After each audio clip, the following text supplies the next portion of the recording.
আল্লাযীনা হুম ফি সালাতিহিম খাশিউন।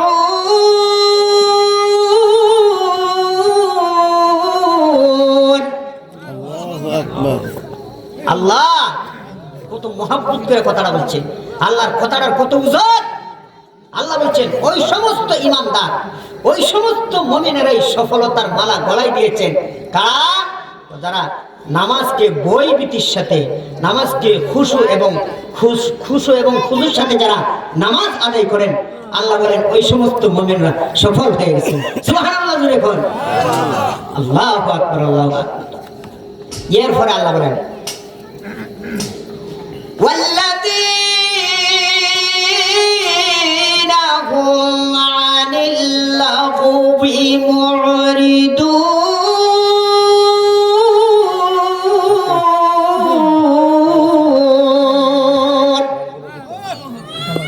আল্লাহ নিজেই বলেন যেই সমস্ত ঈমানদাররা বেহুদা কথা, বেহুদা কাজ থেকে নিজেকে যারা সংযত রেখেছেন, নিজেকে যারা বেহুদা কথাবার্তার থেকে, বেহুদা কাজ থেকে যারা নিজেদের জবান, নিজেদের হাত পাকে বেহুদা কথা, বেহুদা কাজ থেকে যারা সংযত রাখেন, আল্লাহ বলেন কদ আফলাহাল মুমিনুন, ওই মুমিন সফলতার মালা গলায় দিয়েছেন। সুবহানাল্লাহ। যারা বেহুদা কথাবার্তার থেকে, বেহুদা কাজ থেকে যারা নিজেকে সংযত রাখে, যারা নিজেকে সংরক্ষণ করে রাখে, আল্লাহ বলেন কদ আফলাহাল মুমিনুন, মুমিন তুমি জান্নাতের বকুল ফুলের সফলতার মালা গলায় দিয়েছো। সুবহানাল্লাহ। সুবহানাল্লাহ।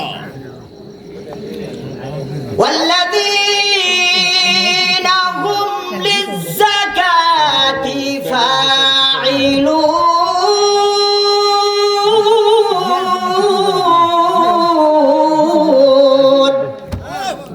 এরপরে রব্বে কায়নাত বলেন বান্দা যারা নিজের মালকে হালাল করার জন্য, নিজের মালকে পবিত্র করার জন্য যারা যাকাত প্রদান করে, সুবহানাল্লাহ জোরে বলেন। নিজের মালকে যারা হালাল করার জন্য, নিজের মালকে পবিত্র করার জন্য যারা যাকাত প্রদান করেন, যাকাত আদায় করেন প্রত্যেক বছর, আল্লাহ বলেন কদ আফলাহাল মুমিনুন, ওই সমস্ত ঈমানদারেরা সফল হয়ে গেছেন। সুবহানাল্লাহ। আল্লাহ বলেন ওই সমস্ত মুমিনেরা সফল যারা নামাজ খুশু খুজুর সাথে আদায় করে, নামাজ আল্লাহর ভয় ভীতি নিয়ে আল্লাহর হুকুম মনে করে আল্লাহ আমাকে দেখতেছেন। অথবা রাসূল করিম সাল্লাল্লাহু আলাইহি সাল্লাম বলেন আনতা আবুদাল্লাহ কাআন্নাকা তারাহু ফাইন লাম তাকুন তারাহু ফাইন্নাহু ইয়ারাক। আল্লাহর হাবিব বলেন এর উম্মতের দল এমন ভাবে তুমি নামাজ আদায় করো যেন মহান আল্লাহরে তোমার দুই চোখে তুমি দেখতেছো। এরকম অনুবাদ যদি না করতে পারো তাহলে পুরোপুরি ইয়াকিন রাখো মহান আল্লাহ তোমাকে দেখতেছেন। সুবহানাল্লাহ জোরে কার। তুমি যদি আল্লাহরে তোমার দুই চোখে না দেখো তাহলে পুরোপুরি ইয়াকিন, পুরোপুরি বিশ্বাস রাখো মহান আল্লাহ তোমারে দেখতেছেন। আল্লাহ তাআলা তোমারে দেখলে, অর্থাৎ সরকার চেয়ারম্যান সামনে থাকলে যেইভাবে তুমি কাজটা গুরুত্বের সাথে করবা, মহান আল্লাহ তোমার সামনে আছে, তুমি গুরুত্ব সহকারে খুশু খুজুর সহিত ভয়ভীতি নিয়ে নামাজ আদায় করো। জোরে বলুন না সুবহানাল্লাহ। এক নাম্বার ওই মুমিন সফল যেই মুমিন কি করে খুশু খুজুর সহিত আল্লাহর ভয়ভীতি নিয়ে নামাজ আদায় করে। দুই নাম্বার ওই মুমিন সফল যেই মুমিন বেহুদা কথাবার্তা, বেহুদা কাজ থেকে তাদের জবান, তাদের হাত পাকে সংযত রাখে। তিন নাম্বার ওই সমস্ত মুমিন, যেই সমস্ত মুমিনেরা ঈমানদারেরা নিজের মালকে পাক ও পবিত্র করার জন্য যারা প্রত্যেক বছর যাকাত আদায় করে, আল্লাহ বলেন তারাই হইলেন প্রকৃত মুমিন, তারাই হইল সফল মুমিন। সুবহানাল্লাহ জোরে বলেন। এরপর আল্লাহ বলেন والذين هم لفروجهم حافظون।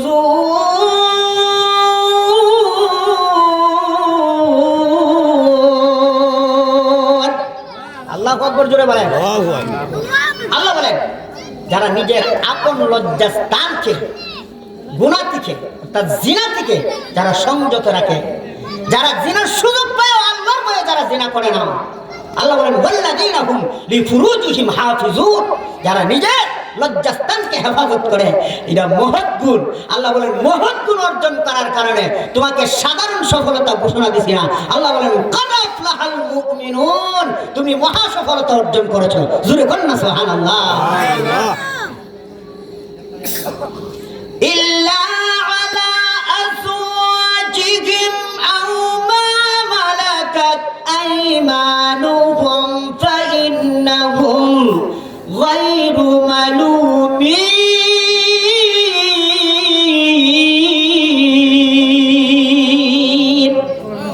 আল্লাহ তাআলা বলেন মাল পবিত্র করার ব্যবস্থা করে দিছি, তোমাদের লজ্জাস্থানকে পবিত্র করার ব্যবস্থা করে দিছি। কে? তোমাদের বিবি আর তোমাদের কৃতদাসী। সুবহানাল্লাহ জোরে বলেন। এদের সাথে যখন তোমরা রাত্রি যাপন করবা তখন তোমার লজ্জাস্থান পবিত্র হবে, তোমার শরীর পবিত্র হবে।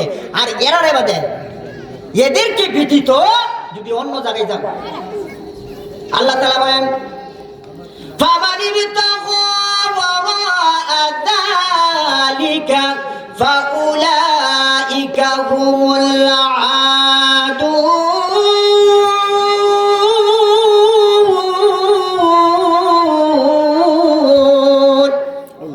আল্লাহ বলেন নিজের বিবি এবং কৃতদাসী ব্যতীত, ডান হাত কৃতদাসী ব্যতীত যদি অন্যদিকে দৌড়াও তাহলে তোমরা হবা সীমা লঙ্ঘনকারী। কি হইব? সীমা লঙ্ঘনকারী। আর যদি নিজের বিবি এবং কৃতদাসী এদের সাথে রাত্রি যাপন করো তাহলে তোমরা মহৎ গুণ অর্জন করছো। জোরে বলেন কি গুণ? মহৎ গুণ।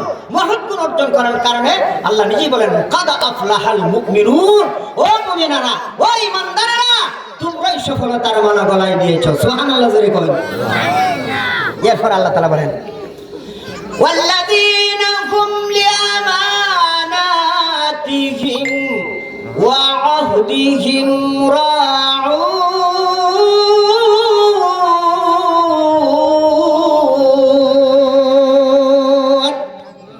আল্লাহ তাআলা বলেন যারা আমানতের হেফাজত করে আর যারা ওয়াদার বরখেলাফ করে না, ওয়াদা পালন করে।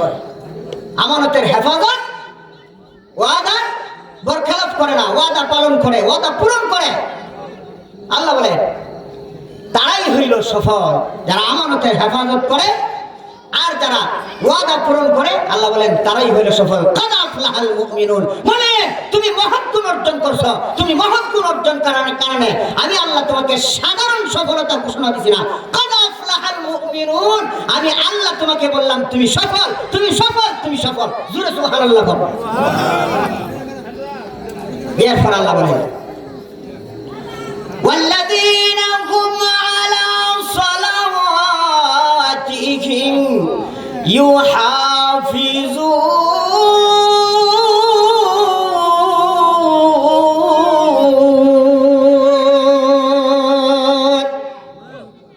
আল্লাহ বলেন যারা প্রত্যেক ওয়াক্ত নামাজের হেফাজত করে, যারা প্রত্যেক ওয়াক্ত নামাজের হেফাজত করে। ফজরের সময় ফজরের নামাজ, জোহরের নামাজের ওয়াক্ত হইছে জোহরের নামাজ, আসরের নামাজের ওয়াক্ত হইছে আসরের নামাজ, মাগরিবের নামাজের ওয়াক্ত হইছে মাগরিবের নামাজ, ইশার নামাজের ওয়াক্ত হইছে ইশার নামাজ, তাহাজ্জুদের নামাজের ওয়াক্ত হইছে তাহাজ্জুদের নামাজ। সময় মতে যারা নামাজ আদায় করে, সময় মতে যারা নামাজের হেফাজত করে, আল্লাহ বলেন কাদ আফলাহাল মুমিনুন। সময় মতে নামাজ আদায় করার কারণে তুমি মহৎ গুণ অর্জন করলা, আর মহৎ গুণ অর্জন করার কারণে সাধারণ আমি আল্লাহ সফলতার ঘোষণা দিলাম না, তোমাকে আমি আল্লাহ ঘোষণা দিলাম তুমি সফল, তুমি সফল, মানে তুমি সফলতার চূড়ান্ত পর্যায়ে সফলতা অর্জন করছো। সুবহানাল্লাহ জোরে গান। এরপর আল্লাহ বলেন এত গুণগুলো অর্জন করার পরে তুমি যেহেতু সফল হয়েছো, তো আমি আল্লাহর পক্ষ থেকে তোমার একটা পুরস্কারের ঘোষণা করি। জোরে করুন না সুবহানাল্লাহ। একটা পুরস্কারের ঘোষণা করি। কি পুরস্কার? উলাইকা হুমুল ওয়ারিসুন।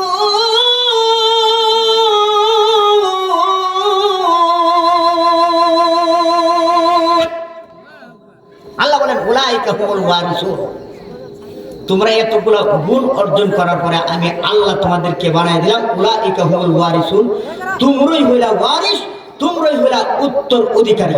সুবহানাল্লাহ। তিনি কে উত্তর অধিকারী বেশি? আল্লাহ নিজেই বলেন, আল্লাযীনা ইয়ারসুনাল ফিরদাউস। সুবহানাল্লাহ।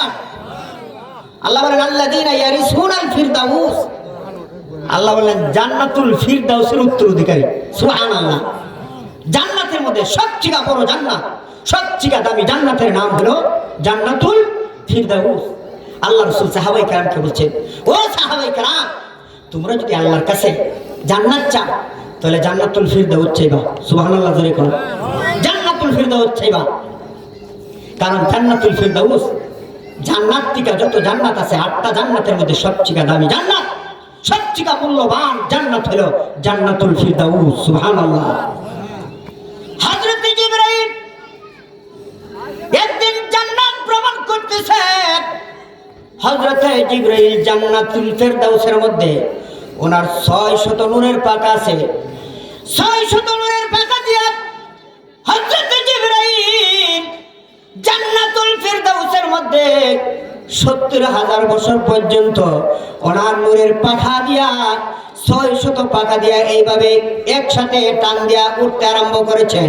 উঠতে উঠতে উঠতে উঠতে জান্নাতের মধ্যখানে একটা খুদির মধ্যে ধাক্কা খায় জিবরাইল নিচের দিকে পড়েছে। জিবরাইল মনে করেছে যে জান্নাত মনে হয় ভ্রমণ করে শেষ করেছি। আওয়াজ আসছে, ওরে জিবরাইল, না না, এখনো পর্যন্ত জান্নাতুল ফিরদাউস শেষ করতে পারো না। জান্নাতুল ফিরদাউসের মধ্যখানে, জান্নাতুল ফিরদাউসের মধ্যখানে একটা খুঁটি আছে, ওই খুঁটির মধ্যে ধাক্কা খায় তুমি নিচে পড়েছো। আরে জিবরাইল, জান্নাতুল ফিরদাউস তুমি এখনো শেষ করতে পারো না, কারণ জান্নাতুল ফিরদাউস হলো অনেক বড় জান্নাত। সুবহানাল্লাহ। আল্লাহ বলেন যদি নামাজ আদায় করো, যদি নামাজ আদায় করো, বেহুদা কথা কাজ থেকে যদি তুমি তোমার জবানকে, তোমার হাত পাকে তুমি সংযত রাখো, আল্লাহ বলেন এই গুণা অর্জন করার কারণে আমি আল্লাহ জান্নাতুল ফিরদাউসের মালিক বানায় দেব। জোরে বলুন না সুবহানাল্লাহ। নামাজ যেহেতু আল্লাহ বলছেন নামাজ সমস্ত পাপ থেকে, নামাজ সমস্ত গুনাহ থেকে মানুষকে সংযত রাখবে, এটা আমার কথা না, আল্লাহ নিজেই কোরআনে বলেন, উতলু মা উহিয়া ইলাইকা মিনাল কিতাব।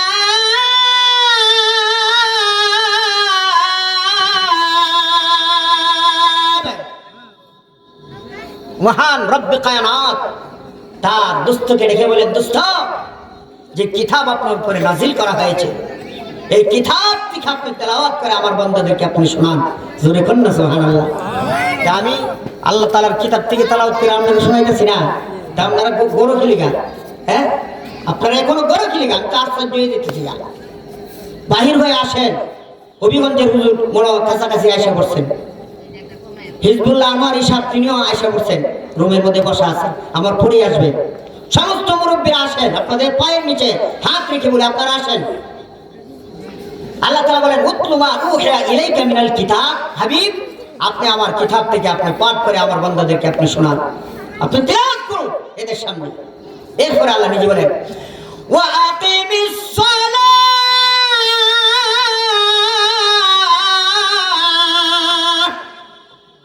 এরপর আপনি নামাজ প্রতিষ্ঠিত করুন, নামাজ কায়েম করেন। সুবহানাল্লাহ জোরে বলেন। নামাজ পড়েন, নামাজ কায়েম করেন। আল্লাহর হাবিবকে আল্লাহ হুকুম দিয়েছেন, নবীজি আপনি নামাজ কায়েম করেন।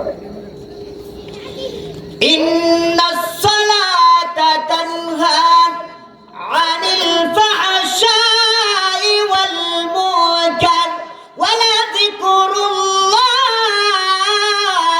আকবার ওয়াল্লাহু ইয়ালামু মা ইয়াসনাউন।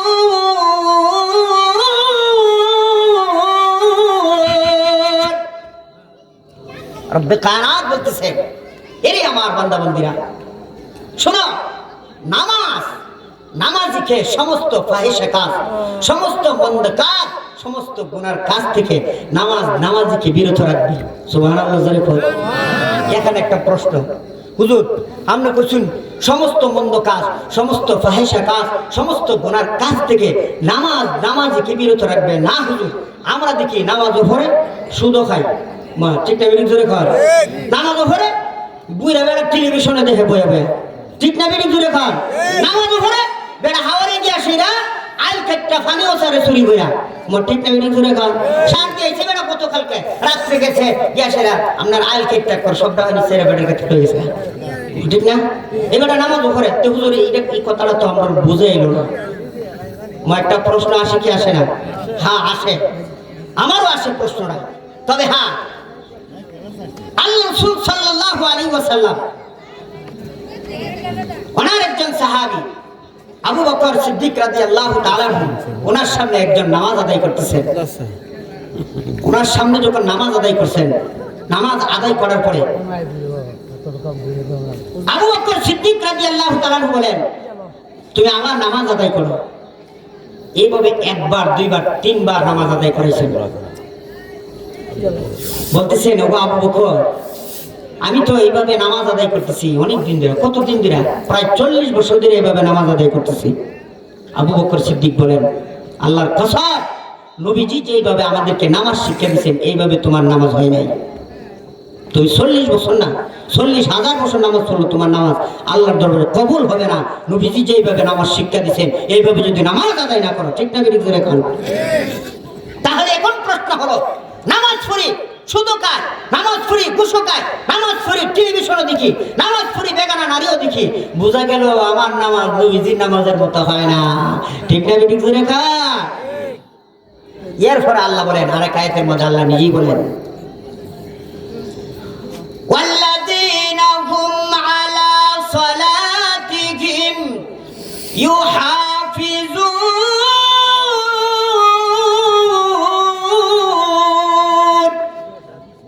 أولئك في جنات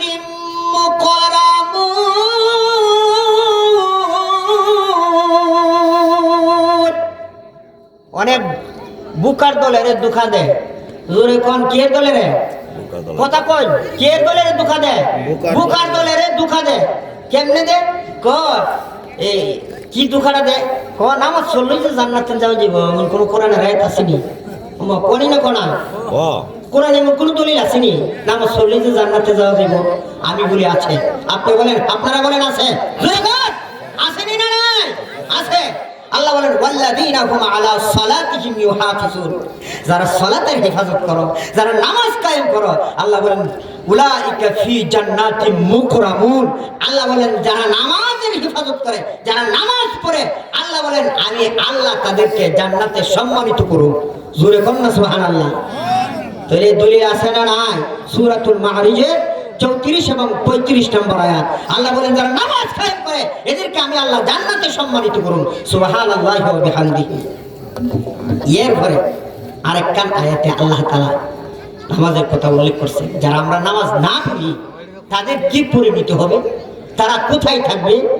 আল্লাহ নিজেই বলেন, মা সালাকাকুম ফি সাকার ক্বালু লাম নাকু মিনাল মুসাল্লিন।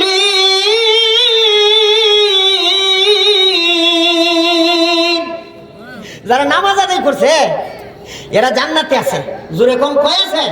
জান্নাতে আছে। আর যারা নামাজ আদায় করে না, আল্লাহর মহান হুকুম যারা পালন করে না, জান্নাতি এবং জাহান্নামীদের মাঝখানে একটা পার্টিশন আছে, আর পার্টিশনের মধ্যে একটা গ্লাস লাগাই রাখছেন। এই গ্লাস দিয়া জাহান্নামীদেরকে দেখা যায়, বুঝিনি? জাহান্নামীদের দেখা যায়। তখন জান্নাতীরা প্রশ্ন করেন, মা সালাকাকুম ফি সাকার, কিরে এই সাকার নামক জাহান্নামী কিলি গাইলি, কোন কারণে আইলি? তখন জাহান্নামীরা ফিরুল উত্তর দিব। কি উত্তর দিব? ক্বালু লাম নাকু মিনাল মুসাল্লিন।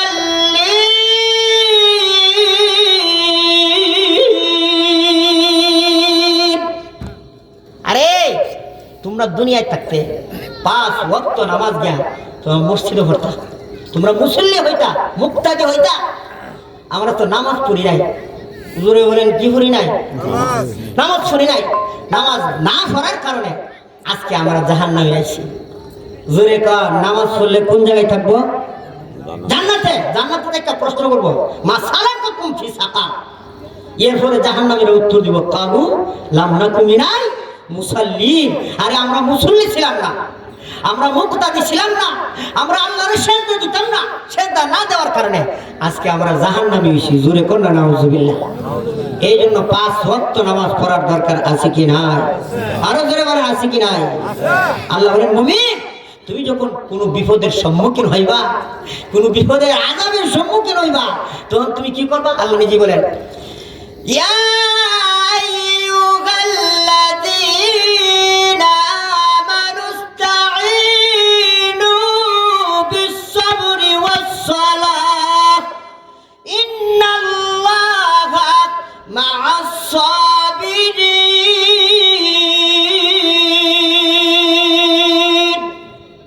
আল্লাহ নিজে বলেন, ইয়া আইয়ুহাল্লাযীনা আমানু ইসতাঈনু বিস-সাবরি ওয়াস-সালাহ। তোমরা যখন কোনো বিপদের সম্মুখীন হইবা, তোমরা যদি কোনো আযাবের সম্মুখীন হও, তাহলে তোমরা আল্লাহর কাছে সাহায্য চাইবা ধৈর্য এবং নামাজের মাধ্যমে। জোরে বলেন, কি এর মাধ্যমে? ধৈর্য এবং নামাজের মাধ্যমে। ধৈর্য এবং নামাজের মাধ্যমে যদি আল্লাহর কাছে সাহায্য চাও, এরপর আল্লাহ বলেন, ইন্নাল্লাহা মা'আস-সাবিরিন।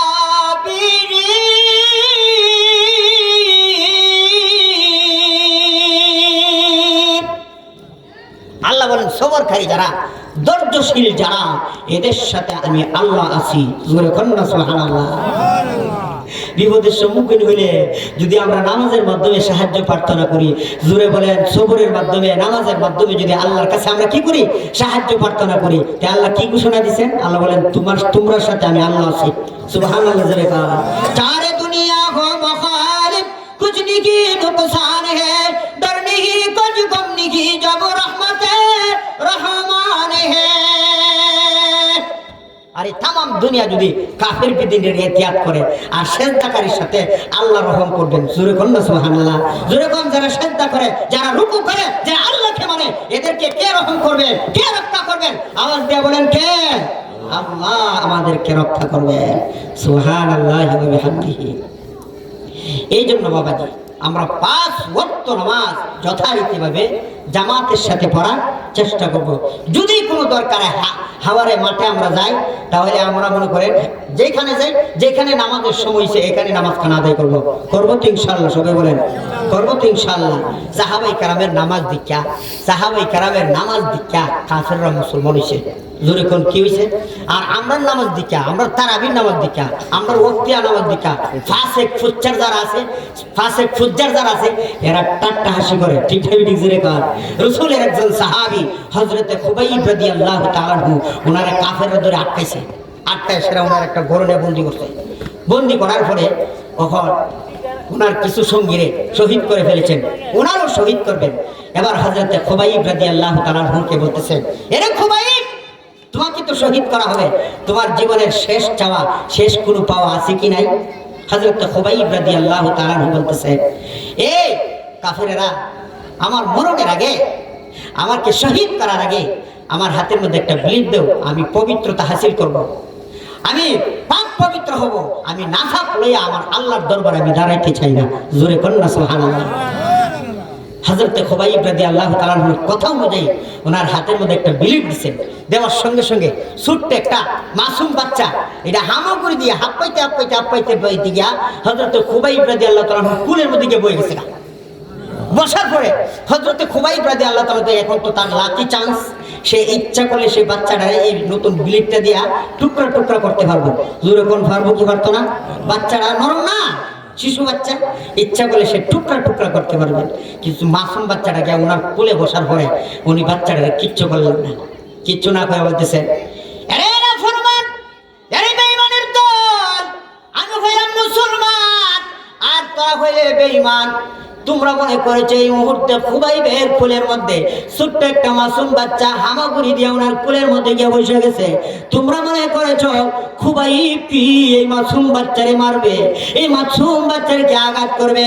এ বেঈমানের দল,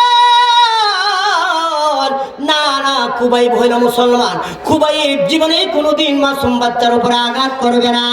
এ বেঈমানের দল শুন, এ মাসুম বাচ্চা আমার সাথে কোনো অন্যায় করে না, কোনো অপরাধ করে না।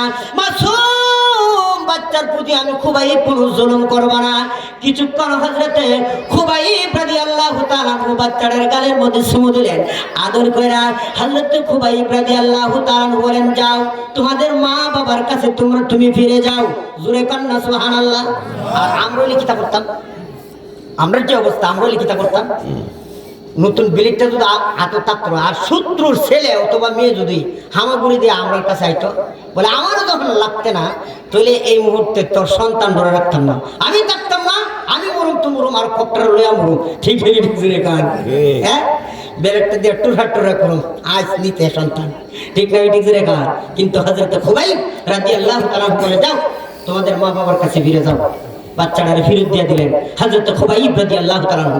বাচ্চাটারে ফিরত দেওয়ার পরে হযরত খুবাইব রাদিয়াল্লাহু তাআলাকে একটা স্থানের মধ্যে নিয়ে যাইতেছেন, তানঈম নামক স্থানের মধ্যে হযরত খুবাইব রাদিয়াল্লাহু তাআলাকে নিয়ে রওনা হইছেন। কাফেররা পিছে পিছে একটু হাসি দেয়, পিছে দেয়া হাত তালি দেয়, তবলা বাজায়, ডুল বাজায় আর আনন্দ করে। আজকে নবীর সাহাবী হযরত খুবাইবকে শহীদ করা হবে। হযরত খুবাইব রাদিয়াল্লাহু তাআলা মাথাটা নিচের দিকে দেয়া হযরত খুবাইব আল্লাহর দরবারে কান্দে আর বলেন, ও মালিক আল্লাহ, এই মুহূর্তে যে আমাকে শহীদ করা হবে, আমার নবী জানেরা, আল্লাহ গো আমি শহীদ হয়ে যাব, আমার মনের মধ্যে কোনো দুঃখ নাই, কোনো ব্যথা বেদনা নাই। হযরত খুবাইব রাদিয়াল্লাহু তাআলা কে তানঈম নামক স্থানে যখন হাজির করা হলো, হযরত খুবাইব বলেন, এরে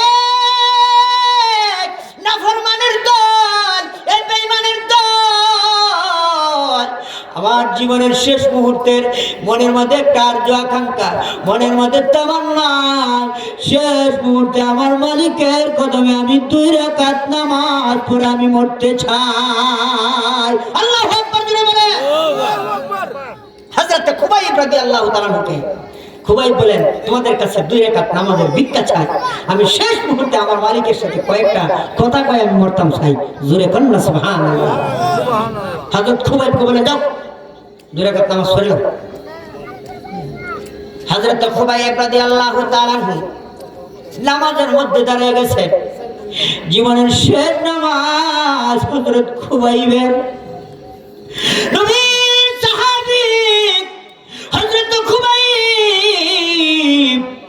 নামাজের মধ্যে দাঁড়িয়ে গেছে, নামাজের মধ্যে দাঁড়ায়া হযরত খুবাইব আল্লাহর কোরআন থেকে তো চমৎকার কণ্ঠে তিলাওয়াত করতেছে, আল্লাহর মধুময় বাণী, মধুর কণ্ঠে হযরত খুবাইব রাদিয়াল্লাহু তাআলা তিলাওয়াত করতে আরম্ভ করেছেন। ইয়াসিন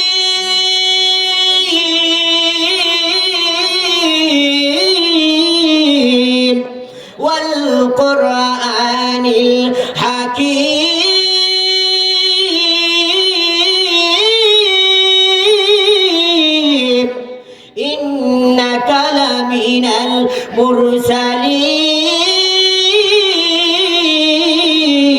মুরসালিন আলা সিরাতিম মুস্তাকিম।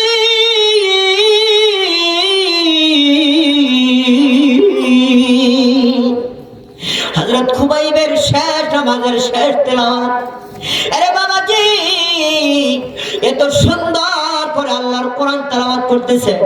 হযরত খুবাইব বলেন, সারা জীবনে যত নামাজ আদায় করেছি, সারা জীবনের নামাজের লজ্জত, সারা জীবনের নামাজের মজা যদি এক করা হয়, আর জীবনের শেষ নামাজ 2 রাকাত নামাজের মজা যদি একত্রিত করা হয়, তাম জীবনের নামাজের লজ্জত আর মজা থেকে জীবনের শেষ 2 রাকাত নামাজের মজা আমার কাছে বেশি। জোরে কন্না সুবহানাল্লাহ। হযরত খুবাইব রাদিয়াল্লাহু তাআলা এইভাবে নামাজ আদায় করতেছেন। নামাজ যখন তিনি মনে মনে একটা ধারণা করলেন, কাফেররা মনে করবে যে মুসলমানেরা মনে হয় নামাজের বাহানা দিয়া দুনিয়াতে কিছু সময় বাঁচতে চায়। হযরত খুবাইব তাড়াতাড়ি নামাজ শেষ করছেন, নামাজ শেষ করে বলতেছেন, দাও আমাকে শহীদ করে দাও, আমার মালিকের সাথে আমি কথা বলছি, আমার কলিজার মধ্যে যে ব্যথা, আমার কলিজার মধ্যে মধ্যে মহান আল্লাহ মুছে দিয়েছেন। জোরে কন্যা সুবহানাল্লাহ। এই জন্য মুমিন, তোমার হাজার দুঃখ হাজার কষ্ট থাকলেও তোমার দুঃখ কষ্ট নামাজের মাধ্যমে শেষ হয়ে যাবে যদি নামাজের মতো নামাজ আদায় করো। ঠিক না বেশি জোরে কার? হযরত খুবাইব রাদিয়াল্লাহু তাআলা নামাজ শেষ করলেন। নামাজ শেষ করার পরে হযরত খুবাইব রাদিয়াল্লাহু তাআলাকে শহীদ করা হলো। খুবাইবের নামাজ দেখা এখানের মধ্যে একজন কাফের সন্তান ছিল, যুবক সন্তান, আরো অনেকগুলা যুবক ছিল, কিন্তু একজন তাকায় দিকে হযরত খুবাইব যেভাবে নামাজ আদায় করলো, যেভাবে রুকু করলো, সিজদা করলো, হযরত খুবাইব রাদিয়াল্লাহু তাআলা আনহুর নামাজ দেখিয়া ওই যুবক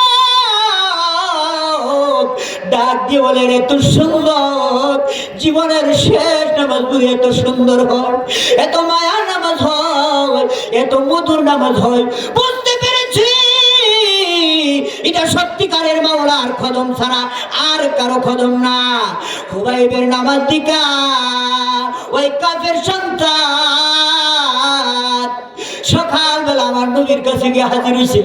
হাজির হয়ে বলেন, ও আল্লাহর হাবিব নবীজি, আমাকে কালিমা পড়ায় মুসলমান বানায় দেন। নবীজি বলেন, তোমার কোন জিনিসে মুসলমান হওয়ার জন্য তোমার আঘাত করেছে? ডাক দিয়ে বলেন, আমার খুবাইবের নামাজে মুসলমান হওয়ার জন্য আমার আঘাত করেছে। জোরে কোন আল্লাহু আকবার। খুবাইবের নামাজ আমার আঘাত করেছে মুসলমান হওয়ার জন্য। খুবাইব এত সুন্দর করে নামাজ আদায় করেছে, এত সুন্দর করে কেরাত পড়েছে, এত সুন্দর করে রুকু করেছে, এত সুন্দর করে আল্লাহ কদমে শ্রদ্ধা করেছে। হুজুর, খুবাইবের নামাজ দিকে আমার হেদায়েতের দরজা খুলে গেছে। জোরে জোরে কন্যা সুবহানাল্লাহ। এ বাবাজি, অসংখ্য কাফের খুবাইবের নামাজ দিকে কালিমা পড়ে মুসলমান হয়ে গেছে। আর আপনার আমার নামাজের ডন দেখলে পাশে ফুজারেরা হাসাহাসি করে, ঠিক না? ঠিক জোরে বল। হ্যাঁ, এইভাবে নামাজ আদায় করে, লম্বা সিজদা করেন। জীবনের অনেক কিছু অভাব আছে, আল্লাহ আমি জাহান্নামের দরজায় গিয়ে দাঁড়াইছি, লম্বা সিজদা দিয়ে আল্লাহকে বলেন, আল্লাহ তুমি আমার মেহেরবানি করে মাফ করে দাও, আমি তোমার কদমে সিজদা দিয়ে তোমার ডাকতেছি, আল্লাহুম্মা গফিরলি ওয়ারহামনি, আল্লাহ তুমি আমার মাফ করো, তুমি আমার উপরে দয়া করো। জোরে কন্না সুবহানাল্লাহ। লম্বা সিজদা দিয়ে আল্লাহরে ডাক দেন না। আল্লাহু আকবার। রাসূলুল্লাহর একজন সাহাবী এক যুদ্ধের ময়দানে গেছেন। যুদ্ধের ময়দানে যাওয়ার পরে হযরত আব্বাস ইবনে বিশর রাদিয়াল্লাহু তাআলা রাসূলের সাথে যুদ্ধের ময়দানে গেছেন। ওই যুদ্ধে একজন কাফের স্ত্রী মারা গেছে। কাফের স্ত্রী মারা যাওয়ার পরে ওই কাফের ফিরে এসে গরুনা বিজ্ঞা সে মনে মনে একটা প্রতিজ্ঞা করছে, যতক্ষণ পর্যন্ত আমি মুহাম্মদের সাহাবীদের শরীর থেকে রক্তপাত না ঘটাবো, এদের শরীর থেকে রক্ত না বের করবো, এদেরকে যতক্ষণ শহীদ না করব, আমি আর ঘরে ফিরে যেতাম না। জোরে কন্যা নাউজুবিল্লাহ। এই প্রতিজ্ঞা করছে, মারব। আর রাসূলুল্লাহর একটা আদত অভ্যাস ছিলেন, তিনি রাত্রেবেলা মদিনাতুল মুনাওয়ারা ঘরে ঢুকতেন না, ওনার কামরার ভিতরে ঢুকতেন না। মদিনার বাহিরে একটা জায়গার মধ্যে আল্লাহ রাসূল সাল্লাল্লাহু আলাইহি ওয়াসাল্লাম তাঁবু টানাইছেন। তাঁবুর ভিতরে আল্লাহ রাসূল সাল্লাল্লাহু আলাইহি ওয়াসাল্লাম অবস্থান করতেছেন। দুইজন সাহাবীরে রাত্রে পাহারা দেওয়ার জন্য আল্লাহ রাসূল নির্ধারণ করেছেন। বলতেছেন, আজকের রজনীটা তোমরা দুইজন পাহারাদারি করবা, যেন কাফেররা আমাদের উপরে হামলা না করতে পারে। ওই দিক দিয়া কাফেররা সে প্রতিজ্ঞা করছে যে আমি যে কোনো ভাবেই হোক, যে কোনো মূল্যেই হোক, মুহাম্মদের সাহাবীদেরকে আমি রক্ত বের করবই করব। সে আসছেন রাতের বেলা। আর রাসূলুল্লাহ একজনের নাম হলো, ওনার নাম হয়েছে আব্বাস ইবনে বিশর রাদিয়াল্লাহু তাআলা আনহু। তিনি বলতেছেন ওনার পাশের সাহাবীকে, ভাইকে বলতেছেন, ভাই আপনি ঘুমায় যান, আমি উজান রাত পাহারা দেই, আর আমি বাড়ি রাত্রে যখন ঘুমাবো শেষ রজনীতে গভীর রাত্রে, আর আপনি পাহারা দিবেন। তখন পাশের সাহাবী নিজের ভাই তিনি ঘুমায় গেলেন। ঘুমায় যাওয়ার পরে ইনি বলেন, রাতটা এমনি খারাপের সময় নাই, হ্যাঁ দরকার নাই, আমি মাওলার কদমে দাঁড়ায়া আমি মাওলার কদমে সিজদা করি। জোরে কন্যা সুবহানাল্লাহ। রাসূলুল্লাহর সাহাবী আব্বাস ইবনে বিশর রাদিয়াল্লাহু তাআলা আনহু নামাজের মধ্যে দাঁড়ায় গেলেন। নামাজের মধ্যে দাঁড়ায়া এত সুন্দর করে আল্লাহর কোরআন তেলাওয়াত করতেছেন, জেনে ওনার তেলাওয়াতে আকাশ বাতাস আনন্দিত হয়ে যেতেছে। সুবহানাল্লাহ জোরে কান। এত সুন্দর তেলাওয়াত হযরত আব্বাস ইবনে বশীর রাদিয়াল্লাহু তাআলা আনহু, ওনার রাতের বেলা অন্ধকারে মানুষ দেখা যায় না, উনি মনে মনে একটা এরাদা করছেন, ধারণা করছেন। কি ধারণা করলেন? আমি জোরে জোরে কোরআন তেলাওয়াত করব, যদিও কাফেররা দূর থেকে আসে মনে করবে যে অনেক মানুষ দাঁড়ায় নামাজ পড়তেছেন। তখন উনি জোরে জোরে আল্লাহর কোরআন তেলাওয়াত করতেছেন। যে মাত্র আব্বাস ইবনে বশীর রাদিয়াল্লাহু তাআলা আনহু তিনি জোরে জোরে কোরআন তেলাওয়াত করতেছেন, দূর থেকে তিনি ওই কাফের বিষধর তীর, বিষাক্ত তীর, ওনার গলার আওয়াজকে, কোরআন তেলাওয়াতকে লক্ষ্য করে দূর থেকে তিনি তীর নিক্ষেপ করেছেন। যেই মাত্র দূর থেকে তীর নিক্ষেপ করেছেন, সঙ্গে সঙ্গে নবীজির সাহাবী হযরতে বশীর, হযরত আব্বাস ইবনে বশীর রাদিয়াল্লাহু তাআলা আনহু, ওনার বুকের মধ্যে লাগছে, লাগার সঙ্গে সঙ্গে সামন দিয়ে তীর ঢুকছে, পাছন দিক দিয়ে তীরটা বের হয়ে গেছেন। আল্লাহ রাসূল সাল্লাল্লাহু আলাইহি সাল্লাম বিন্দু পরিমাণ উনি নামাজের মধ্যে চুল পরিমাণ পাল্টা নাড়াইলেন না, ওনার তেলাওয়াত বন্ধ করলেন না, নামাজও ছেড়ে দিলেন না, নামাজ ঠিক আছে। হযরতে বশীর, আব্বাস ইবনে বশীর রাদিয়াল্লাহু তাআলা আনহু, উনি নামাজ ছাড়লেন না। কাফের মনে মনে ধারণা করছে, মনে হয় আমার তীরটা ওনার মধ্যে লাগে নাই। তিনি আবার আরেকটা তীর, বিষধর তীর, বিষাক্ত তীর, ওই সাহাবীর তেলাওয়াতকে লক্ষ্য করে আবার আরেকটা তীর মারলেন। দ্বিতীয় তীর হযরত আব্বাস ইবনে বশীর রাদিয়াল্লাহু তাআলা নূর বুকের মধ্যে লাগছে, লাগা সামনের দিকে দুই কাপ, পাছন দিক দিয়ে তীরটা বের হয়ে গেছে। সাহাবী নামাজ ছাড়লেন না, ওনার তেলাওয়াত বন্ধ করলেন না। সাহাবী আবার তিনি তেলাওয়াত করতেছেন। ওই কাফের মনে করেছে দ্বিতীয় নাম্বার তীর মনে হয় ওনার শরীরের মধ্যে লাগে না, আবার আরেকটা তীর মারছে, 3 নাম্বার তীর আবার ওনার বুকের মধ্যে লাগছে। লাগার সাথে সাথে উনি আস্তে আস্তে করে নামাজ শেষ করছেন। নামাজ শেষ করার পর ওনার সঙ্গীরে ডাক দিলেন, এ ভাই তুমি ঘুম থেকে জাগ্রত হয়, মনে হয় আমি আর বেশি সময় পৃথিবীতে বাঁচবো না। কেন? সাহাবী ঘুম থেকে জায়গা দেখে একটা দুইটা তীর না, ওনার বুকের মধ্যে 3টা তীর লেগে গেছে। জোরে জোরে কন্যা আল্লাহু আকবার। 3টা তীর লইয়া তিনি নামাজ আদায় করেছেন। এবার নামাজ শেষ করার পরে সাহাবী ডাক দিয়ে বলেন, তোমার শরীরে একটা তীর নিক্ষেপ হওয়ার পরে, লাগার পরে কেন তুমি আমারে ডাক দাও না? আব্বাস ইবনে বশীর রাদিয়াল্লাহু তাআলা আনহু ডাক দিয়ে বলেন, হে রাসূলুল্লাহ সাহাবী, আমি নবীজির কদমের পাশে দাঁড়াইয়া আল্লাহর কুদরত কদমের সিজদাতে আমি নামাজ পড়তে গিয়ে এত মজা আমি অনুভব করছি, জীবনে যত নামাজ আদায় করেছি সকল নামাজের মজা একত্রিত করলো। এই মুহূর্তে যে নামাজ আদায় করেছি, যে স্বাদ আর যে লজ্জত অনুভব করেছি, জীবনে কোনোদিন এত স্বাদ নামাজের মধ্যে আমি পাই না। জোরে কন্যা সুবহানাল্লাহ। এখন নামাজের মধ্যে যদি আমরা একটা মশা কামড় দেয়, তাহলে একবারে নামাজ ছেড়ে দেখে মশা, তারপর ঠিক নাই জোরে কা আমরা নামাজের এই অবস্থা, ঠিক নাই ঠিক জোরে কা। হযরত আলী রাদিয়াল্লাহু তাআলা আনহু এক যুদ্ধের ময়দানে গেছে, আলীর পায়ের মধ্যে একটা বর্ষা ঢুকছে। এই বর্ষা কোনোভাবে তার পা থেকে বর্ষা খুলতে পারে না। নবীজি সাহাবী ওনার পায়ের মধ্যে যখন বর্ষা ঢুকছে, আবু বকর ডাক দিয়ে বলেন, এ আলীর বর্ষা খুলতে পারবা না, তবে একটা সময় আছে, এই সময় যদি আলীর বর্ষা খুলো পা থেকে আলী বিন্দু পরিমাণে টের পাইতো না। জোরে জোরে কন্যা সুবহানাল্লাহ। দেখুন সময় আলী যখন নামাজে দাঁড়াইবো, আলী নামাজও দাঁড়াইনি, যে যদি আলীর টিকটা করলাম তাহলে আলী বিন্দু পরিমাণ টের হইতো না। জোরে কন্যা সুবহানাল্লাহ। হযরত আলী রাদিয়াল্লাহু তাআলা আনহু নামাজে দাঁড়াইছেন। নামাজে দাঁড়ানোর পর হযরত আলী বলেন, এ দুনিয়ার মানুষ, আমি আমার নামাজ আদায় করি না যে নামাজের মধ্যে আমি আমার মাওলারে দেখি না। জোরে কন্যা সুবহানাল্লাহ। হযরত আলী ডাক দিয়ে বলেন, এমন রুকু করি না যে রুকুর মাঝে আমার মাওলা আমার পিঠের মধ্যে কুদরতি হাত দিয়ে আমার আদর করে না। জোরে কোন আল্লাহু আকবার। হযরত আলী বলেন, এমন সাজদা করি না যে সাজদা মাওলারে না দিকে আমি সাজদা দেই, এমন মাওলার আমি সাজদা দেই না। তাহলে বোঝা গেল হযরত আলী সাজদা দিছেন মাওলার কুদরতি কদম দিক্কা দিক্কা ঠিকটা বিঠিক জোরে খান। এই বাবাজি, হযরত আলী যখন নামাজে দাঁড়াইছে, আমার বাবা গো, আলী নামাজে দাঁড়ানোর পরে আলী এমন ভাবে নামাজ আদায় করতেছে, আল্লাহু আকবার আল্লাহু আকবার। ওই যে আল্লাহ বলছেন, আল্লাযীনা হুম ফি সালাতিহিম খাশিউন।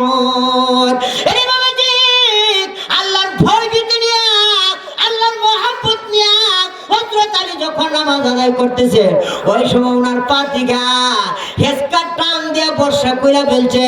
সাহাবীরা তখন বর্ষা কইরা দাঁড়ায় রয়েছে, দেখি আলী কি করে। আলী নামাজ আদায় করে বলতেছেন, বুঝতে পেরেছি তোমরা এসো আমার বর্ষা খোলার জন্য। ডাক দিয়ে বলেন, এরে আলী, তুমি তাকায় দেখো তোমার পায়ের দিকে বর্ষা আছে কি নাই। হযরত আলী রাদিয়াল্লাহু তাআলা নিজের পায়ের দিকে তাকায় দেখেন বর্ষা কোন সময় জেনে ঘুরে ফেলছেন। হযরত আলী বিন্দু পরিমাণ টের পায় না। জোরে কন্যা আল্লাহু আকবার, আল্লাহু আকবার, আল্লাহু আকবার, আল্লাহু আকবার। তাহলে হযরত আলী কেমন ভাবে নামাজ আদায় করছেন, আর আমরা কেমন ভাবে নামাজ আদায় করি? নামাজ ঠিক তো সব গুনাহ ছেড়ে দিবেন। ঠিক না ঠিক জোরে কর। আল্লাহ সর্বপ্রথম আমার নামাজটারে ঠিক করার মতো আমরা তৌফিক দেন। সবাই কোন আমিন। আল্লাহ যারা আমার আলোচনা শুনতেছে কোরআন হাদিস থেকে, এদেরকে এদের নামাজ সুন্দরভাবে রাসূলের সুন্নাত তরিকা আদায় করার তৌফিক দান করে। সকলে বলুন আমিন। নামাজের সময় মুজাদ্দিদ আল-ফিসানি রাহমাতুল্লাহি আলাইহি প্রত্যেকটা গড়ে গড়ে গিয়ে আওয়াজ দিতেন, উঠো উঠো, নামাজের সময় হয়ে গেছে, নামাজের সময় হয়ে গেছে। মুজাদ্দিদ আল-ফিসানি প্রত্যেকটা গড়ে গড়ে গিয়ে আওয়াজ দিতেন। ছোট ছোট মাসুম বাচ্চারা ঘুম থেকে উঠাইতো, দৌড়ায় আইছে ওনার বিবিরে বলতেছেন, বিবি রে, আমার বাচ্চাটারে তুমি ঘুম থেকে উঠাও। বিবি ডাক দাও, কি লিখে উঠাও? মাসুম বাচ্চা কি নামাজ পড়বো নাকি? ঠিক না ঠিক রেখা? হ্যাঁ, যে বাচ্চা দুধ পান করে এই বাচ্চা কি নামাজ পড়বো না? একটা ডাক দিয়ে বলেন, বিবি, এই মুহূর্তে যদি আমার বাচ্চাটারে ঘুম থেকে উঠাও, বিবি, আমার বাচ্চারা যদি চিৎকার করে, বাচ্চাদের চিৎকার, বাচ্চাদের কান্নাকাটি মনে করো না যে কান্নাকাটি, মুরব্বীদের কান্নার মতো মনে করো না, বয়স্কদের কান্নার মতো মনে করো না। বিবি রে, মাসুম বাচ্চাদের কান্না হলো জিকির। জোরে কন্যা সুবহানাল্লাহ। আরে বিবি, আমার মাসুম বাচ্চাটারে যদি তুমি ঘুম থেকে উঠাও আর আমার মাসুম বাচ্চারা যদি চিৎকার করে, তাহলে ফেরেশতারা প্রত্যেকের ঘরে ঘরে ডেউটি দিতেছেন, প্রত্যেকের ঘরে ঘরে ফেরেশতারা দেখতেছেন কার ঘরে ফজরের নামাজ হয় আর কার ঘরে ঘুমে আছে। ঠিক না ঠিক জোরে কান। এই বিবি, তাহলে ফেরেশতা আমার আল্লাহর দরবারে গিয়ে সাক্ষী দিব। কি সাক্ষী দিব? আমার আল্লাহর দরবারে গিয়ে বলবে, ওগো আল্লাহ, তোমার একটা বান্দা মুজাদ্দিদ আল-ফিসানি, উনার মাসুম বাচ্চা ঘুমে নাই, উনার মাসুম বাচ্চা ফজরের সময় তোমার জিকির করতে আছে। বিবি, আমার বাচ্চাটারে দয়া করে ঘুম থেকে উঠায় দাও, আমার বাচ্চা চিৎকার করতে থাকো। জোরে কন্যা আল্লাহু আকবার। আর আপনার নবজদা নাসরুল্লাহ খান ফজরের নামাজ সবাই শুন, যদি আমরা নামাজ পড়ুন আস্তে করে দুয়ারটা লাগাই গেছে যাতে ওনার বিবি আর সন্তানের টেন না পায়। জোরে কন্যা নাউজুবিল্লাহ। আল্লাহর ওলিরা কিতা করতো আর আমরা কিতা করি? ঠিক না ঠিক জোরে কর। মুজাদ্দিদ আল-ফিসানি রাহমাতুল্লাহি আলাইহির ইন্তেকালের পরে একজন আল্লাহর ওলি ওনার কবর জিয়ারত করতে গেছেন। ওনার কবর জিয়ারত করার পরে আসরের নামাজের সময় হয়ে গেছে। বাবাজি, আসরের নামাজ আদায় করবেন, আল্লাহর ওলি মসজিদের কাছে গেছে, গিয়া দেখেন আরেকজন মুরব্বি বৃদ্ধ মানুষ দেখে ছোট ছোট মাসুম বাচ্চারা মাঠের মধ্যে খেলাধুলা করতেছে। এবার ওই বৃদ্ধ মুরব্বী ডাক দিয়ে বলেন, এ ছেলেরা, এরে মাসুম বাচ্চারা, শুনো শুনো, মসজিদের মধ্যে একামত হয়ে যাইতেছে, জামাত শুরু হয়ে যাইতেছে, আসো আসো নামাজ পড়ার জন্য আসো। জোরে কন্যা সুবহানাল্লাহ। এই মুরব্বী যখন এইভাবে আহ্বান করলেন, মুরব্বী যখন ডাক দিলেন, অনেক ছেলেরা খেলাধুলা করতেছে, ছোট ছোট মাসুম বাচ্চারা দৌড়ে এসেরা তাকবীর ওলার সাথে আল্লাহু আকবার করে তারা এইভাবে নামাজের নিয়ত করছেন। আল্লাহু আকবার, আল্লাহু আকবার। নামাজের নিয়ত করার পরে এবার নামাজ যখন শেষ হইছে, ওই ব্যক্তি মুজাদ্দিদ আল-ফিসানি রাহমাতুল্লাহি আলাইহি যে কবর জিয়ারত করতে গিয়েছিল, ওই ব্যক্তি মাসুম বাচ্চারা ডাক দিয়ে বলেন, বাবারা রে, তোমরা ওযু করলে না, তোমরা ওযু না করে দিন নামাজও দাঁড়ায় গেল না। মাসুম বাচ্চারা মুস্কি মুস্কি আসে। এবার মাসুম বাচ্চারা রে ডাক দিয়ে আল্লাহর ওলি, তোমরা কি ওযু বুঝো না? মাসুম বাচ্চারা একটা অট্ট হাসি দিছে, জোরে একটা হাসি মারছে। এবার ডাক দিল, বাবা আমি বলছি তোমরা ওযু বুঝো না নি, তোমরা দি হাসি মারলা কারণটা কি? ডাক দিয়ে বলে, আল্লাহর ওলি, আমরা সাধারণ গ্রামের মানুষ না, আমরা হলাম মুজাদ্দিদ আল-ফিসানির সন্তান। আল্লাহর ওলি, আপনি মনে করেছেন আমরা ওযু বুঝি না, আর আপনি মনে করেছেন আমরা শুধু নামাজের জন্য ওযু করি। আল্লাহর ওলি গো, আমরা শুধু নামাজের জন্য ওযু করি না, মুজাদ্দিদ আল-ফিসানি আমাদেরকে 24 ঘন্টা ওযু শিখাইছে। জোরে জোরে কোন আল্লাহু আকবার। আমরা 24 ঘন্টা ওযুর হালতে থাকি, আমরা কোনো সময় ওযু ভাঙি না। আল্লাহু আকবার জোরে বলেন। আরে বাবাজি, আল্লাহর নবী বলেন, যারা ওযু অবস্থা ঘুমা, যারা ওযু অবস্থা ঘুমা, তাদের জন্য আল্লাহর রহমতের ফেরেশতা মাগফিরাতের দোয়া করতে থাকে। জোরে কন্না সুবহানাল্লাহ। এজন্য ওযু অবস্থায় সর্ব হালতে থাকার চেষ্টা করবেন, ঠিক না ঠিক? জোরে কর। আল্লাহর আরেকজন ওলি দেখেন তারা কেমন ভাবে আল্লাহর নামাজ আদায় করেছেন, আল্লাহর হুকুম আদায় করেছেন। খাজা কুতুবউদ্দিন বখতিয়ারি কাকি রাহমাতুল্লাহি আলাইহি উনি ডাক দিয়ে বলেন, এ আমার সাগরিদ আবু সাঈদ, তবে শোনো, আমার ইন্তেকালের পরে, আমার মরণের পরে এমন একজন ইমাম দিয়া তুমি আমার জানাজা দিবা, যেই ইমামের মধ্যে 4টা গুণ অবশিষ্ট আছে। জোরে কন্না সুবহানাল্লাহ। তাহলে কোন কোন গুণ? ও 1 নাম্বার গুণ হইল যেই ইমামের জীবনে কোনোদিন তাকবীর উলা ওঠে নাই। জোরে কন্না সুবহানাল্লাহ। সুবহানাল্লাহ। 2 নাম্বার গুণ, আল্লাহর ওলি ডাক দিয়ে বলেন, 2 নাম্বার গুণ, 2 নাম্বার গুণ, যেই ব্যক্তির জীবনে কোনোদিন আসরের সুন্নাত ছুড়ে না। জোরে কন্না সুবহানাল্লাহ। 3 নাম্বার গুণ, যেই ব্যক্তি কোনোদিন তাহাজ্জুদের নামাজ ছাড়ে না। 4 নাম্বার গুণ, যেই ব্যক্তি কোনোদিন বেগানা নারী দীক্ষা গুনার কল্পনা করে না। কেউ গুণগুলা সহজ না কঠিন? এমন কোন আলেম যেন আছে? আমার তো মনে নাই, আমার তো জীবনে নাই যে তাকবীর ওলা জীবনে ছাড়ছে না, এমন কোন এখন বর্তমানে আলেমরা যারা আছে এরাও এই গুণটা অর্জন করতে খুব কঠিন, ঠিক না বেরিয়ে জোরে কার? 2 নাম্বার, এই যে আসরের সুন্নত বুঝেননি, আমরা তো ফরিই না, ঠিক না বেরিয়ে জোরে কর, এরকম কোনো গুরুত্বই নেই, আমরা মনে করি এটা একটা আমল হইল নি। 3 নাম্বার, তাহাজ্জুদের নামাজ জীবনে কোনোদিন কাজা হয় নাই।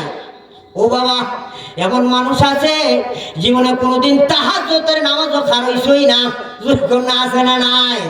তাহাজ্জুদের নামাজ কি তো বুঝই না। 4 নাম্বার গুণ, জীবনে কোনোদিন পরনারী দিকা, জীবনে কোনোদিন বেগানা নারী দিকা মনে মনে কইছে না, ও এটা যদি বইতো ভালো আছেন, ঠিক না হেডিং জোরে কার? এমন মানুষ এখন এই জমানা পাওয়া যাবে না, ঠিক না হেডিং জোরে কার? আল্লাহর ওলি এই কথা ওনার সাগরিদে কয়া, মহান আল্লাহর হুকুমে ওনার ইন্তেকাল হয়ে গেছেন, ওনার মৃত্যু হয়ে গেছেন। বাবাজি গো, ওনার লাশটা নিয়ে একটা মাঠের মধ্যে উপস্থিত করা হয়েছে। আল্লাহর ওলি কাজা কুতুবউদ্দিন বখতিয়ারি কাকি রাহমাতুল্লাহি আলাইহি, বাবা ওনার লাশটা নিয়ে যখন একটা মাঠের মধ্যে উপস্থিত করা হয়েছে, আল্লাহর ওলি ওনার সাগরিদে ডাকতে বলেন, এ মাঠ ভর্তি আলেম আছো, আওয়াম আছো, শোনো তোমরা একটা কথা শোনো, যেই ব্যক্তির মধ্যে 4টা আমল আছে, 4টা গুণ আছে, ওই ব্যক্তির দিয়া আমার শাইখ বলছে জানাজা দেওয়ার জন্য। আর 4টা গুণ যদি না থাকে, 4টা আমল যদি না থাকে, আমার শাইখ বলছেন বিনা জানাজায় তারে দাফন করে দেওয়ার জন্য। এবার কুতুবউদ্দিন বখতিয়ারি কাকি রহমাতুল্লাহি আলাইহির নসিহত অনুযায়ী এই মাঠের মধ্যে যখন এই আওয়াজটা দিয়ে দিলেন, ইয়ালাম করলেন কে ওনার জানাজার নামাজ পড়াইবো, একজন আলেম আরেকজনের দিকে তাকায়, ও ভাই আলেম, ও গো ভাই, তোমার মধ্যে 4টা আমল আসেনি, এই 4টা গুণ আসেনি, তাকলে আল্লাহর ওলির জানাজার নামাজ পড়ায়া দাও। এ ভাই, ওই মাঠের মধ্যে শত শত আলেম, এমন কোন আলেম নাই যে সামনে দাঁড়ায় ওনার জানাজার নামাজটা পড়বো।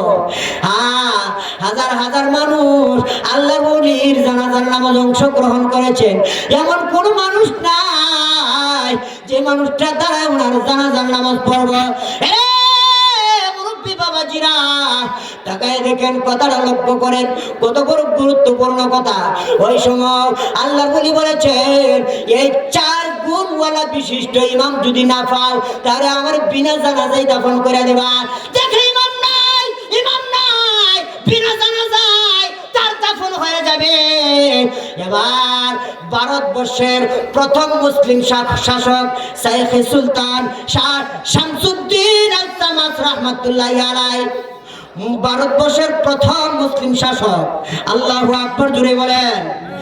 দেখেন তারা কেমন আল্লাহর ওলি ছিলেন, যে আমল ছিল মুসলিম শাসকের মধ্যে, এই আমল এখন আলেমের মধ্যেও নাই। আমার বাবাজি, এই আমলটা একজন মুসলিম শাসকের মধ্যে, ওই মুসলিম শাসক চোখের পানি ছেড়ে দিয়া মাঠ ভর্তি এতগুলা আলেম, এতগুলা আল্লাহর বান্দা হাজির হয়েছে। এবার ডাকতে বলেন, আল্লাহর ওলি কুতুবউদ্দিন বখতিয়ারি কাকি গেলেন তো বিদায় হয়ে গেলেন, আমার মতো একটা গোলামের কিছু গুণ আপনি তাম পৃথিবীর মানুষের মধ্যে আপনি ফাঁস করে গেলেন। আমি চাইছিলাম এই আমলগুলো পৃথিবীর কোনো মানুষের জানাইব না, এই আমলগুলো করেছি তো করেছি একমাত্র আল্লাহর জন্য করেছি। আল্লাহর ওলি কেমন কাম করলেন, আপনি পৃথিবীর থেকে বিদায় হইলেন, আমার মধ্যে একটা নাখনদার গোলামের আমলগুলো পৃথিবীর মানুষের কাছে আপনি ফাঁস করে দেয়া গেছে। এ বাবাজি, আর বর্তমান জমানা মুসলিম শাসকরা কেমন, দূরে দূরে যারা আমল করে, তাহাজ্জুদ গুজার, যারা মনে করেন 5 ওয়াক্ত নামাজ সঠিকভাবে আদায় করে, এরা দূরে দূরে ডান্না করে, ঠিক না বিলি জোরে পা। দোয়া করি আল্লাহ ওই ভারতবর্ষের প্রথম মুসলিম শাসকের মতন আমাদের আরেকজন শাসক তৈরি করে দেন। সকলে বলুন আমিন। আমার পরবর্তী বক্তা হযরত মাওলানা হিজবুল্লাহ আনোয়ারী সাহেব, উনি আয়েশা